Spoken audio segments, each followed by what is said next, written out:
এবার ইসরায়েলের সামরিক অবস্থান লক্ষ্য করে ইরাক ও লেবাননের প্রতিরোধ বাহিনীর হামলা। আরো বিস্তারিত জানিয়ে দিব। এদিকে ইসরায়েলের বিমান ঘাঁটিতে বড় বড় বিস্ফোরণ। এবার রাশিয়া ইউক্রেনে বেড়েছে পাল্টাপাল্টি হামলা।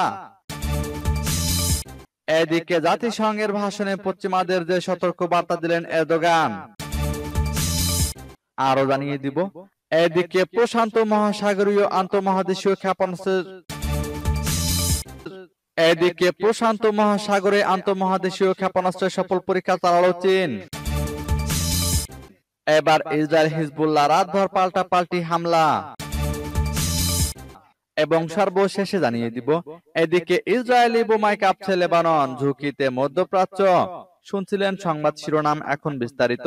তবে তার আগে অনুরোধ থাকবে, এই ভিডিওতে একটি লাইক দিন এবং কমেন্টস করে জানিয়ে দিন আপনি কোন জেলা থেকে বা কোথায় থেকে আমাদের সাথে যুক্ত রয়েছেন। এবং সংবাদের সর্বশেষ গুরুত্বপূর্ণ আপডেট পেতে চ্যানেলটি সাবস্ক্রাইব করে আমাদের সঙ্গে থাকুন। এবার ইসরায়েলের সামরিক অবস্থান লক্ষ্য করে ইরাক ও লেবাননের প্রতিরোধ বাহিনীর হামলা। লেবানন ও ইরাকের প্রতিরোধকামী বাহিনী ইহুদিবাদী ইসরায়েলের রাডার সদর দপ্তর এবং এই দখলদার সরকারের গোলানি ব্রিগেডের ঘাঁটি লক্ষ্য করে হামলা চালিয়েছে। আল জাজিরা জানিয়েছে, লেবাননের হিজবুল্লাহ সোমবার একটি বিবৃতি প্রকাশ করে বলেছে, গাজা উপত্যকায় ইহুদিবাদী ইসরায়েলের বর্বরোচিত আগ্রাসনের শিকার ফিলিস্তিনি জাতিকে সমর্থন করার লক্ষ্যে প্রতিরোধ যোদ্ধারা একটি ক্ষেপণাস্ত্র দিয়ে অধিকৃত ফিলিস্তিনের উত্তরে দখলদার সেনাবাহিনীর আল বাগদাদি ঘাঁটি লক্ষ্য করে হামলা চালিয়েছে। লেবাননের হিজবুল্লাহ জোর দিয়ে বলেছে, এই ঘাঁটির দিকে ছোড়া রকেটগুলো লক্ষ্যবস্তুতে নিখুঁতভাবে আঘাত করতে সক্ষম হয়েছে। হিজবুল্লাহর বিবৃতিতে বলা হয়েছে, লেবাননের অধিকৃত সেবা মাঠে রাডার সদর দপ্তর মাইয়ান বারুস ঘাঁটিতে ক্ষেপণাস্ত্র হামলা, আল জাল আলম ঘাঁটিতে ইহুদিবাদী শাসক গোষ্ঠীর সৈন্যদের পর্যবেক্ষণ ও তাদেরকে লক্ষ্যবস্তু করে হামলা করা এবং আল মারাজ ঘাঁটিতে মার্কাবা ট্যাঙ্ক ধ্বংস করা হিজবুল্লাহর এসব অভিযান অন্যতম ছিল। অন্যদিকে ইরাকের ইসলামী প্রতিরোধ ফ্রন্ট ঘোষণা করেছে যে তারা সকালে ড্রোনের সাহায্যে অধিকৃত অঞ্চলে গোলানি ব্রিগেড ঘাঁটি লক্ষ্য করে হামলা চালিয়েছে। এদিকে ইসরায়েলের বিমান ঘাঁটিতে বড় বড় বিস্ফোরণ। রামিত ডেভিড বিমান ঘাঁটি ইহুদিবাদী ইসরায়েলের সবচেয়ে গুরুত্বপূর্ণ বিমান ঘাঁটিগুলোর মধ্যে অন্যতম। অধিকৃত ফিলিস্তিনের উত্তর অঞ্চলে অবস্থিত ইসরায়েলের এই ঘাঁটি সাম্প্রতিক সময়ে হিজবুল্লাহর ক্ষেপণাস্ত্র হামলার অন্যতম প্রধান টার্গেটে পরিণত হয়েছে। আজ খুব ভোরবেলায় অধিকৃত উত্তর ফিলিস্তিনে ব্যাপক ক্ষেপণাস্ত্র হামলা চালিয়েছে হিজবুল্লাহ। সাম্প্রতিক বছরগুলোতে ইসরায়েলি লক্ষ্যবস্তুগুলোর উপর এত ব্যাপক ও ভয়ানক ক্ষেপণাস্ত্র হামলা আর চালায়নি হিজবুল্লাহ। এই অভিযানের 5টি গুরুত্বপূর্ণ দিক ইসরায়েলের নিরাপত্তা ও সামরিক ব্যবস্থার জন্য মারাত্মক বিপর্যয় তথা জাহান্নামে দরজা খোলার মতো পরিস্থিতির সমতুল্য। গত 12 ঘন্টায় হিজবুল্লাহর 100টিরও বেশি ক্ষেপণাস্ত্র আঘাত এনেছে উত্তর ইসরায়েলে। রামিত ডেভিড বিমান ঘাঁটি ইহুদিবাদী ইসরায়েলের সবচেয়ে গুরুত্বপূর্ণ বিমান ঘাঁটিগুলোর মধ্যে অন্যতম। অধিকৃত ফিলিস্তিনের উত্তর অঞ্চলে অবস্থিত ইসরায়েলের এই ঘাঁটি হিজবুল্লাহর হামলার অন্যতম প্রধান টার্গেটে পরিণত হয়েছে। হিজবুল্লাহর এইসব ক্ষেপণাস্ত্র হামলার ফলে 3 লাখ ইহুদিবাদী দখলদার ও বসস্থাপনাকারী পালিয়ে গিয়ে নানা আশ্রয় কেন্দ্রের ভিতরে লুকাতে বাধ্য হয়েছে। ইসরায়েলের চ্যানেল 14 টেলিভিশন জানিয়েছে, হিজবুল্লাহর এইসব ক্ষেপণাস্ত্র হামলার ফলে উত্তর ফিলিস্তিনের নানা অঞ্চলে বিদ্যুৎ সংযোগ বিচ্ছিন্ন হয়ে গেছে। গোয়েন্দা তথ্যের পরিণতির বিষয়ে লক্ষণীয়, হিজবুল্লাহর হুদহুদ নামক ড্রোন কেবল সরল হামলার কাজে ব্যবহার করা হয় না, এই ড্রোন অত্যন্ত নিখুঁত তথ্য সংগ্রহে দক্ষ। 2 মাস আগে হিজবুল্লাহ এ ধরনের ড্রোন ব্যবহার করে রামিত ডেভিড বিমান ঘাঁটির নিখুঁত ছবি তুলে আনতে সক্ষম হয়েছিল। সূত্র পার্স টুডে। এবার রাশিয়া ইউক্রেনে বেড়েছে পাল্টাপাল্টি হামলা। রাশিয়া ইউক্রেন পাল্টাপাল্টি হামলা বেড়েই চলেছে। আবারও মস্কো টার্গেট হয়েছে ইউক্রেনের একাধিক বিদ্যুৎ স্থাপনা। এমনটা জানিয়েছে কাতার ভিত্তিক সংবাদ মাধ্যম আল জাজিরা। রাশিয়ার দাবি, বিভিন্ন ফ্রন্টে অগ্রসর হয়েছে তাদের সেনারা। হামলা চালিয়েছে কিয়েভের ড্রোন উৎপাদন কারখানায়, ধ্বংস করেছে জেলেনস্কি বাহিনীর ট্যাঙ্ক, সাজোয়াজান ও হাউইটজার মিসাইল। ইউক্রেনে বেশ কয়েকটি হামলা ঠেকানোর দাবিও করেছে পুতিন বাহিনী। রুশ প্রতিরক্ষা বিভাগের দাবি, শনিবার ইউক্রেনের ছোড়া 177টি ড্রোন ভূপাতিত করেছে তারা। অন্যদিকে রাশিয়ার গোলাবারুদের গুদাম ও বিমান ঘাঁটি লক্ষ্য করে হামলার কথা জানিয়েছে কিয়েভ। ক্রাসনোদর ও তিবের অঞ্চলে ধ্বংস করেছে রুশ বাহিনীর অস্ত্রাগার ও রাডার স্টেশন।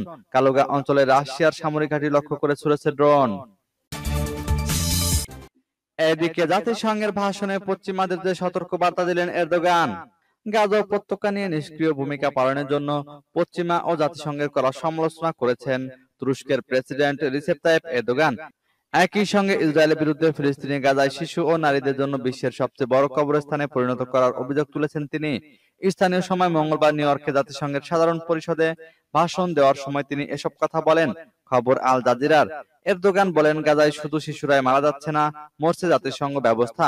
পশ্চিমারা যে মূল্যবোধগুলোর কথা বলে সেগুলো মারা যাচ্ছে, সত্য মরছে এবং আরো ন্যায়পরায়ণ একটি বিশ্ব মানবতার বেঁচে থাকার আশা একের পর এক মারা যাচ্ছে। তিনি বলেন, আমি এখানে সরাসরি আমাদের জিজ্ঞেস করছি, গাজা ও অধিকৃত পশ্চিম তীরে যারা আছে তারা কি মানুষ নয়? ফিলিস্তিনের শিশুদের কি কোনো অধিকার নেই? গাজায় ইসরায়েলের হামলা কঠোর সমালোচক এরদোগান দেশটির প্রধানমন্ত্রী বেনিয়ামিন নেতানিয়াহুর সরকারকে মধ্যপ্রাচ্যকে আরো যুদ্ধের দিকে ঠেলে দেওয়ার জন্য অভিযুক্ত করেছেন।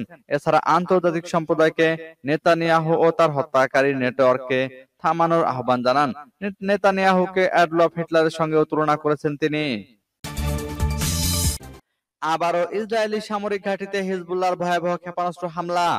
দক্ষিণ লেবাননে ইসরায়েলি বাহিনীর মারাত্মক বোমা হামলার জবাব হিসেবে ইতোমধ্যেই তেল আবিব সহ ইসরায়েলের বিভিন্ন অঞ্চলে ক্ষেপণাস্ত্র হামলা চালিয়েছে হিজবুল্লাহ। এর মধ্যে 3টি সামরিক ঘাঁটিও রয়েছে। সন্ধ্যায় 3টি পৃথক বিবৃতিতে হিজবুল্লাহ ইসরায়েলের দখলকৃত অঞ্চলে গুরুত্বপূর্ণ সামরিক ঘাঁটিগুলোর উপর ভারী ক্ষেপণাস্ত্র হামলার ঘোষণা দিয়েছে। বিবৃতিতে জানানো হয়েছে, গাজা উপত্যকায় ফিলিস্তিনি প্রতিরোধ আন্দোলনের প্রতি সমর্থন এবং লেবানন ও তার জনগণকে রক্ষার উদ্দেশ্যে হিজবুল্লাহ দখলকৃত অঞ্চলের বিভিন্ন গুরুত্বপূর্ণ সামরিক অবস্থানে কয়েক ডজন ক্ষেপণাস্ত্র নিক্ষেপ করেছে। হিজবুল্লাহর প্রথম বিবৃতিতে বলা হয়েছে, 23শে সেপ্টেম্বর রামাত ডেভিড ঘাঁটি এবং বিমানবন্দরে কয়েক ডজন ক্ষেপণাস্ত্র হামলা চালানো হয়েছে। দ্বিতীয় বিবৃতিতে জানানো হয়েছে, একই দিনে উত্তর ইসরায়েলের হাইফার জেফলুন এলাকার রাফায়েল সামরিক শিল্প কমপ্লেক্সও হিজবুল্লাহর কয়েক ডজন ক্ষেপণাস্ত্রের লক্ষ্যবস্তু হয়েছে।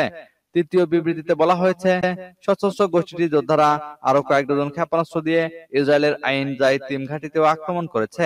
হিজবুল্লাহ এই হামলাগুলোকে ফিলিস্তিনিদের প্রতিরোধ এবং লেবাননের প্রতিরক্ষার অংশ হিসেবে অভিহিত করেছে। এদিকে প্রশান্ত মহাসাগরীয় আন্তঃমহাদেশীয় ক্ষেপণাস্ত্রের সফল পরীক্ষা চালালো চীন। চীন সম্প্রতি প্রশান্ত মহাসাগরে একটি আন্তঃমহাদেশীয় ব্যালিস্টিক ক্ষেপণাস্ত্র পরীক্ষামূলকভাবে উৎক্ষেপণ করেছে। বুধবার সকাল 8টা 44 মিনিটে এই ক্ষেপণাস্ত্রটি চীনের people's liberation army rocket force থেকে উৎক্ষেপণ করা হয় এবং নির্ধারিত সমুদ্র অঞ্চলে আঘাত হানে বলে দেশটির প্রতিরক্ষা মন্ত্রণালয় নিশ্চিত করেছে।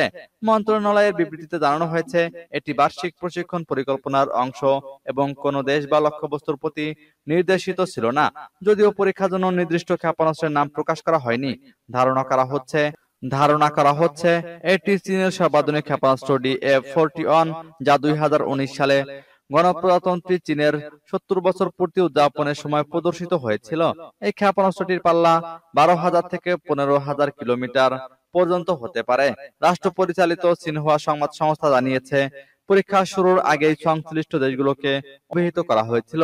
তবে ক্ষেপণাস্ত্রের পথ বা আঘাতের নির্দিষ্ট স্থান সম্পর্কে কোনো বিস্তারিত তথ্য প্রকাশ করা হয়নি। পরীক্ষার মাধ্যমে চীনের অস্ত্র এবং সরঞ্জামের কার্যকারিতা ও সেনাদের প্রশিক্ষণ মান যথাযথভাবে মূল্যায়িত হয়েছে এবং প্রত্যাশিত লক্ষ্যে পৌঁছাতে সক্ষম হয়েছে। এবার ইসরায়েল হিজবুল্লাহ রাতভর পাল্টাপাল্টি হামলা। দক্ষিণ লেবানন জুড়ে গতকাল রাতভর হামলা চালিয়েছে ইসরায়েল। রাতে তারা হিজবুল্লাহর বেশ কিছু অবস্থান লক্ষ্য করে বিমান হামলা চালায়। অন্যদিকে লেবানন থেকে গত রাতে হিজবুল্লাহ যোদ্ধারাও ইসরায়েলকে নিশানা করে পাল্টা হামলা চালিয়েছেন। অনলাইনে এক পোস্টে ইসরায়েলি প্রতিরক্ষা বাহিনী বলেছে, গত রাতে লেবানন থেকে আফুলা এলাকা ও উত্তর ইসরায়েলের উপত্যকাগুলো নিশানা করে 200-এরও বেশি রকেট ছোড়া হয়েছে। রাতভর এসব অঞ্চলে হামলার সতর্কতা সাইরেন বেজেছে।